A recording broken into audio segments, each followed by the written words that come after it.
Well, we are back in our regular comfortable seats and off the course in the case of Jason Sobel from the Action Network. I'm Adam Kaufman. Jason, good to have you back here with us. Let's talk a little golf, obviously, and it took a day longer than normal, certainly because of the weather, but we got a winner at the Northern Trust. It was Tony Finau, his first victory on the tour in almost 2,000 days. That was really something. Yeah, it really was. We've been waiting for this day for Tony Finau for a long time. He's got all the talent of just about anybody in the world. And at some point, Adam, we're just going to get a normal final round on a Sunday where some guy leads by 3 shots going into the final round, wins by 4 shots, and it's just kind of boring and non-dramatic. Hasn't happened in an awfully long time. We've got playoffs, we've got delays, we've got all sorts of crazy things happening, but we love it. For Finau, like I said, it had been more than 1,900 days since he had last won at the 2016 Puerto Rico Open. And so now looking ahead to the next stage of these playoffs, the FedEx playoffs, the BMW Championship coming up here on Thursday. In the case of Finau, we'll talk more about him in a little bit, but just in this moment here, with the monkey off the back, does that help him here?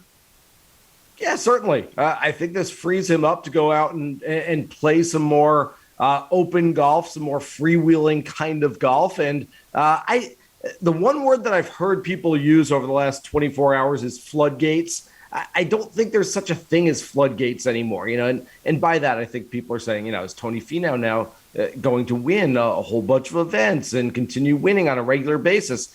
We've had 48 events on the PGA Tour schedule in this super season. We've had 42 unique winners, and nobody's won more than twice. So I'm not exactly sure what these floodgates are supposed to be these days, but there's an awful lot of parity, an awful lot of good players. I expect Tony Finau to win more, maybe even win a major at some point in the not too distant future. But to insinuate that the floodgates are going to open and he's going to win 3, 4, 5, 6 times in the season, nobody's doing that right now.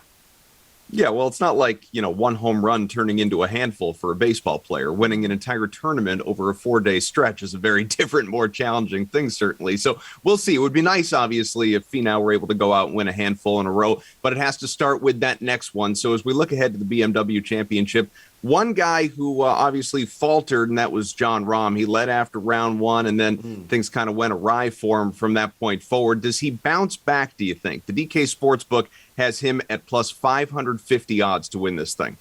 Really short number. Maybe worth it, though. I spoke with John on a couple of occasions last week about sort of his rest and being refreshed going into the Northern Trust. He hadn't played in 32 days in between competitive rounds. And so before the opening round, I asked John, hey, does this give you a competitive advantage? And he said, not right now, maybe later on, though. And then after the second round, when he was in the lead, I asked him sort of the same question again. Hey, do you feel a little bit differently? Do you feel like now, okay, these guys all around me these guys are tired. These guys are wiped. I've got a little gas in the tank. I feel refreshed. He said, no, I still think that it's going to come after the second week, after the third week. So I think that Jon Rahm is trending towards some big things. I think, like I said, he's got a little fresher legs than most of the players that he's playing against. So I do believe that at some point in the next 2 weeks, Jon Rahm is going to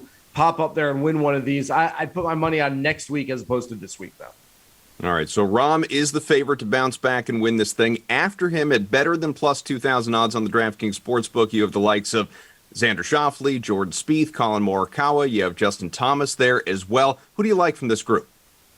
I like Xander Schauffele a lot. You look at his 4 official PGA Tour wins. 3 of them have come in limited fields with no cut. There's a definitive trend here, not to mention the fact that he won the unofficial Olympics just earlier this month, and that was of course, no-cut limited field event. He won, or at least had the lowest 72-hole score at the Tour Championship last year. He didn't get the official win for the PGA Tour. He got first-place points, though, through the world ranking, and so you add them all up. That's now 5 of his 6 quote-unquote wins where he's played really well in these types of events. For whatever reason, he feels more comfortable. I like Xander Schauffele a lot this week.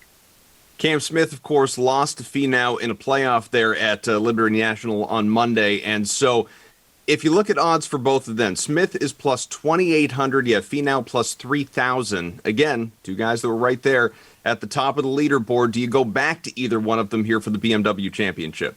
Very interesting that Cam Smith has shorter odds than Tony Finau. I wonder if by the time they tee off Thursday morning, that flips around a little bit, Adam, because I do like Finau a little more than I like Smith. Again, it's just a matter of stepping on the gas pedal.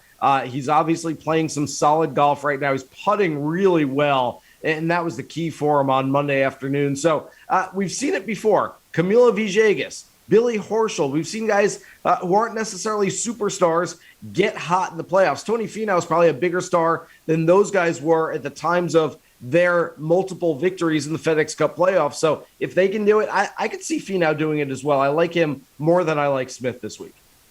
The top 30, Jason, in the FedEx Cup standings will move on now, of course, to the Tour Championship at East Lake. But is there someone outside of the top 30 that you really like? From everything we've heard so far about Caves Valley, you're going to have to drive it well. I think long and straight works on any golf course in the world, Adam, but it might be more of an advantage this week at Caves. And one guy who drives it really well is the guy whose story we saw play out in front of us on Monday afternoon. Keith Mitchell went birdie, birdie, birdie to finish T8 and get inside that top 70 and clinch a spot in the BMW Championship. Again, much like Finau, sort of playing with house money right now. I like him to have a really good week and take a run at getting into this top 30 for the Tour Championship. How about a long shot bet that you like this week? Yeah, I think if you're not looking at Keith Mitchell, if you're looking elsewhere for a long shot, I don't know how deep I'd get in this field, only 70 players. Kevin Streelman has had a really nice summer, though.